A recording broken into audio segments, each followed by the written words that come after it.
노사정 사인 대표가 두 가지 핵심 쟁점이었죠. 일반 해고 요건과 취업규칙 변경 완화에 대해서 조정안을 도출했다는 내용. 김대환 노사정 위원장 등으로부터 얘기를 들어봤습니다. 정부가 이번 주 독자적인 노동개혁 법안을 준비하겠다고 선언을 했었고요. 이 두 쟁점에 대한 조정안이 도출돼서 이제 대타협 가능성에 파란불이 켜졌다, 이렇게 해석할 수 있을 것 같습니다. 네, 앞서 이 노사정위원회 사인 대표자 회의가 약 한 3시간 전쯤 6시 15분쯤에 재개가 됐었습니다. 2시에 하기로 했던 게 한국노총이 좀 더 생각할 시간을 달라, 그래서 6시쯤으로 미뤄졌고, 그때부터 지금까지 한국노총의 내부 회의가 열린 겁니다. 한국노총이 노사정위원회 이 조정안을 과연 받아들일 것인지 말 것인지를 놓고 계속 내부 회의를 거쳤는데, 결국 핵심 쟁점 2개죠. 취업규칙 변경, 일반 해고 요건 완화. 이 두 가지 사안에 대해서 한국노총이 받아들이기로 이렇게 결정을 한 것으로 알려졌습니다. 네, 굉장히 오래 걸렸습니다. 네, 김대환 노사정 위원장이 이렇게 회의를 시작하면서 일반 해고와 취업규칙 변경 완화에 대한 조정안 작성을 시도했지만 어제는 이제 합의가 되지 않았고 오늘 다시 합의를 시도하려 한다. 그래서 오늘 조정안을 마련하면 노사정 협상에 큰 고비를 넘게 된다고, 그만큼 중대하고 절박하다고 밝힌 바가 있습니다. 네. 자, 그런 상황에서 오늘 한국노총이 내부 회의를 거쳐서 두 가지 핵심 쟁점에 대해서 합의를 이룬 것 같습니다. 지금 제가 왜 이런 말씀을 드리냐면요.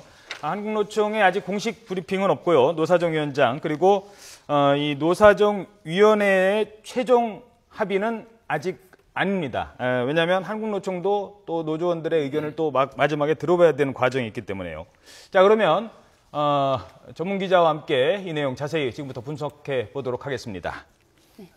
박성훈 기자 나왔습니다. 어서 오십시오. 예.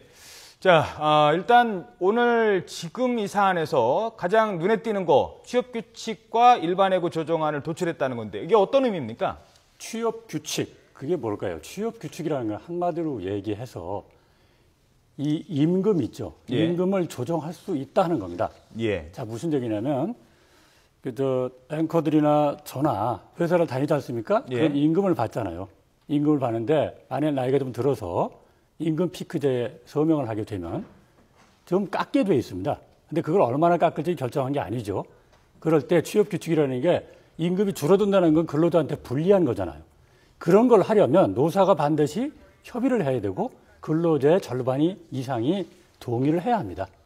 이런 것이 취업규칙 변경 완화라는 것인데 거기에 대해서 큰 틀에서 합의를 한 것으로 지금 보이는 겁니다. 그러니까 다시 말해서 그 취업규칙의 가장 핵심 쟁점인 임금 피크제에 대해서 네. 노조가 네. 수용을 하겠다. 저희들이 이제 전폭적 수용이라고 아까 얘기를 했는데 네. 수용을 하겠다. 그 예. 부분을 받아들이겠다. 물론 임금 구체적인 사항은 피크제를 받아들이겠다는 거죠. 그렇죠. 예. 받아들이겠다는 게 이제 핵심이고요. 네. 이제 브리핑 내용을 보면은 이제 청년 고용 확대를 위해서 임금 피크제로 인해서 절감된 재원을 청년 고용에 쓰겠다. 네. 이게 핵심인 거죠. 그것은 이렇게 되는데 원래는 청년 고용이라는 말이 없었습니다. 예. 그건 나오는 게 아니고요. 내년부터 300인 이상 사업장은 정년 연장 조치를 취하게 돼 있습니다. 이미 그건 국회에서 법이 통과가 됐었죠. 예. 이전에 통과가 돼서 내년부터 시행이 됩니다. 내후년부터는 중소기업한테 시행이 됩니다. 그러면 임금 정년이 연장이 되면 기업에는 그만큼 부담이지 않습니까? 그러면 임금 피크제를 도입을 해서 정년 연장 혜택을 보는 사람들은 급여를 좀 깎자. 네. 그러면 거기서 절감되는 돈이 있지 않겠어요? 민간 기업도 있고 공기업도 있고. 그럴 경우에 절감되는 돈을 가지고 청년 고용을 하는데 좀 더 써보자. 이런 게 취지인데 나중에 그 청년 고용 얘기가 나온 거고요. 예. 원래는 정년이 연장이 되니 임금 피크제를 도입하라라고 하는 것이었는데 그거를 받아들인 겁니다. 근데 사실 예. 공기업이나 일부 대기업에서는 이미 임금 피크제 많이 하고 도입하겠다고 있죠. 많이 하고 있었는데요. 네. 지금 오늘 중요한 건 이제 민간 기업인가요? 이렇습니다. 민간 기업도 이미 임금 피크제를 하고 있는 곳이 있습니다. 공기업도 하고 있는 곳이 있습니다. 다만 그 임금 피크제를 한다는 것이 전에는 정년 연장이라는 것이 없었어요. 근데 내년부터 정년 연장이 시행이 되니까 더더욱 한 3년 늘게 되니 이거를 좀 해보자라는 것이고 하라는 것이 정부의 요청이고 거기에 대해서 일단 받아들인 거고 지금 이하린 앵커께서 여쭤보신 것은 그건 나중 단계입니다. 그러니까 그렇게 해도 임금 피크제를 실시를 해서 절감된 돈으로 청년 고용을 하자. 라는데 적극적으로 협조를 하겠다. 이런 얘기죠. 예. 자, 그리고 또 하나가 이제 노조가 그동안 강력히 반대했던 게 근로계약 해지 그렇습니다. 아니겠습니까? 예. 이 부분에 대해서는 정부가 뭐 일방적으로 이렇게 근로계약을 해지하기 쉽게 만들면 노조원 입장에서는 이건 우리 뭐 밉보여도 쉽게 말해서 밉보여도 그냥 회사를 그만둬야 되는 것 아니냐 뭐 이렇게 되는 겁니다. 예. 두 분 앵커가 우리 회사에서 예. 근무가 별로 성적이 별로고 예. 뭐 그런 가정도 필요하겠습니다. 게으르고 예, 알겠습니다. 뭐 예. 이랬을 때 예. 이분도 내 보내야 되는데 예. 제가 경영진이라면 예. 그거 쉽게 못하지 않습니까? 예. 정규직 일 경우에 자 그러면 그걸 어떤 기준으로 판단을 할 거냐 이런 겁니다. 그러면 그 기준을 정부가 명확하게 어떤 기준이라든지 절차를 해놓자 이런 얘기입니다. 그래야 정부 입장에서는 설령 해고를 해도 공정한 해고를 한다 이렇게 하는 게 정부 입장이고요. 노동계는 그거는 아니다. 쉬운 해고가 될 것이다. 이렇게 맞서고 있는데 네. 이렇게 이제 그러면 그런 것을 어떻게 하느냐? 원래는 법에 집어넣어야 됩니다. 법령으로. 근데 지금은 정부는 청년 고용 절벽이 심각하고 해서 거기까지 갈 시간이 별로 없는 것 같다. 급하니까 우선 정부가 행정 지침으로 해보자라고 하는 겁니다. 예. 그런데 그게 이제 일방적 추진을 하지 않겠다라는 약속을 이제 정부가 해야 되는 거 아니겠습니까? 그렇습니다. 이제 그 부분이 지금 나와 있습니다. 그런 예. 걸 감안해서 예. 노동계의 우려를 고려해서 예. 결코 일방적으로 추진하지 않겠다. 조금 전에 이제 발표 내용에 네, 들어가 그래서 있던 거였거든요. 노사정은 노사 및 관련 전문가들이 네. 참여해서 제도 개선 방안을 마련을 한다. 그래서 공정한 평가 체제를 도입하겠다 이렇게 발표를 했는데요. 네. 공정한 평가 체제 어떤 것들이 공정한 평가 체제라고 할 수 있을까요? 그거를 이제 앞으로 학계나 이 전문가들이 모여서 도출을 해야죠. 제가 이해하는 앵커가 마음에 안 든다고 해서 그만두세요 할 수 없잖아요. 무슨 네. 근거가 있어 하니까. 너무 그런 가정은 좀 예, 예, 알겠습니다. 어쨌든 예. 간에 그 정리를 하면 이렇게 됩니다. 자, 원래 노동개혁을 왜 하려고 했느냐? 예. 일자리를 좀 많이 만들자 하고 하는 취지에서 한 겁니다. 예. 그럼 무슨 방법을 동원합니까? 해고도 좀 쉽게 공정하게 하고요. 정부 말하면 공정하게 하고 임금도 좀 유연하게 가자는 겁니다. 예. 근데 그것만 가면 되겠습니까? 안전망도 있어야죠. 그래도 실업급여도 좀 확충하고요. 이런 그러니까 유연성한 방법하고 이 안정성을 동시에 높이자는 겁니다.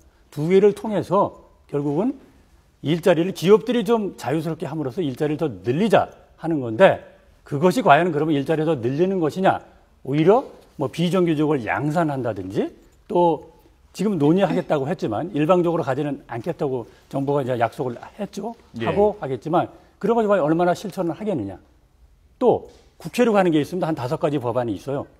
원래는 이게 2가지 핵심이요. 법제로 가야 되는데 못 갔다 그러잖아요. 예. 그 5개는 또 다른 법들이 있는데 거기도 그럼 완벽하게 노사정이 합의했느냐? 거기도 또 파견 근로직 관련 법안 2개 정도는 여전히 쟁점입니다. 국회에서도 계속 토론과 어떤 그 공방이 있을 것으로 보입니다. 예. 그래서 근로계약 해지 등의 기준에 대해 노사정은 노사 및 관련 전문가를 참여해서 제도 개선 방안을 마련하겠다 발표를 네. 했는데요. 네. 일단 관련 전문가 어떤 사람들의 조언을 듣겠다는 건가요? 아무래도 노동 전문가들이죠. 노동 전문가들은 아까 이하련 께서 여쭤봤듯이 그러면 임금 피크제도 절감돈으로 청년 고용을 하는데 과연 그게 그럼 얼마나 연계고리가 확실하게 있는가라고 하는 데 대해서 학계나 전문가들도 좀 아닌다라고 하는 주장들도 있고요. 정부는 그만큼 급하다, 해야 되겠다라는 의지가 강한 거고요. 이 사측도 보면 사실 이렇습니다. 야, 우리도 보면 별로 얻는 게 없는 거 아니냐? 왜냐하면 아니 실업급여로 늘려주겠다, 뭘 해주겠다 하는데 그건 사측이 할 일이지 정부가 너무 이렇게 관여해서 압박하는 거 아니야? 이런 마음도 드는 것 같습니다. 사측에서는 그런 게 또 있어요. 예. 자, 그리고 임금 피크제가 지금 저희도 나왔습니다만 한국노총이 전폭적으로 수용하기로 했다라고 알려져 있는데 한국노총은 왜 전폭적으로 수용을 했을까요? 그 부분도 좀 궁금한데요. 지금 계속 이제 그동안에 반대 내용이 전반적으로 안 알려져서 지금 그런데 예. 그럼 임금 피크제를 도입을 하는데 어떤 조정안에서 어떤 식으로 협의가 됐겠죠. 그런데 그 네 사람이 했을 텐데 그 내용이 노총이 볼 때 받아들일만 한 거겠죠. 그 내용이 지금 자세히 알려지지 않아서 제가 뭐라고 예단할 수는 없습니다만은 그러나 이렇게 짐작을 할 수 있겠죠. 왜냐하면 임금 피크제 도입 자체에 대해서는 그렇게 반대 원래가 아니었어요. 다만 도입을 하는데 어떤 기준으로 도입하느냐가 문제겠죠. 간단하죠. 월급을 좀 깎는데 대개 보면 3년 남겨놓고 첫 해에 한 10% 깎고 그러거든요. 그런데 그거를 몇 개 기업들이 적용을 하고 있어요. 예. 그게 될지 어떻게 될지 모르는데 또 하나 노동계가 우려한 건 이겁니다. 원래 60세까지 간다는 걸 전제로 했거든요. 네. 그런데 일반 사기업체 보면요. 60세 정년까지 가는 경우가 그렇게 많지 않습니다. 예. 그래서 그럼 결국은 임금 피크제 도입했지만 쉬운 해고, 오히려 뭐 거기까지 가지도 않는데 돈 절약할 것도 없는데 이거 쉬운 해고만 되는 거 아니라고 해서 의구심을 강하게 표시해 왔는데 이걸 수용한 걸 보면 아마 조건이 노동계가 볼 때 수용할 만하다 하는 것으로 짐작을 할 수가 있겠습니다. 네, 현재 지금까지는 일단 그 뭐 말씀하신 내용 중에 일반 해고 지금 뭐 관련 내용이 이제 조금씩 이제 들어오겠습니다만 왜 아직은 이제 발표가 정확하게 안 됐기 때문에 저희들이 추측만 할 수 있습니다만 예를 들어서 그 근로계약과 관련해서 아까 일반 해고요 성과가 없거나 네. 또는 뭐 근무 불량자 그렇습니다. 지금은 아까 말씀하신 것처럼 그렇다 하더라도 일방적으로 해고할 수 없습니다. 현행 노동 근로기준법에 의하면 노동법이나 그렇기 때문에 그런 것들을 해고 요건을 또 완화시켜서 이런 경우에는 해고할 수 있다는 거를 노사 합의를 통해서 받아들이고 이런 걸 어느 기준으로 저성과자로 볼 거냐, 예. 어느 기준에 의해서 이 사람은 불량 근무자로 볼 거냐라는 기준이 있어야 되겠죠. 당연히 그걸 정부는 명확하게 하자는 거고 예. 거기 취지에 대해서 네. 노동계가 동의를 한 것 같습니다. 알겠습니다. 하나만 마지막으로 질문 드리겠습니다. 한국노총 지금 대표가 이제 협상장에 들어가서 내부 협의를 거쳐서 3시간 끝의 고민 끝에 이제 받아들이기로 했다라고 했지만, 그렇죠. 예.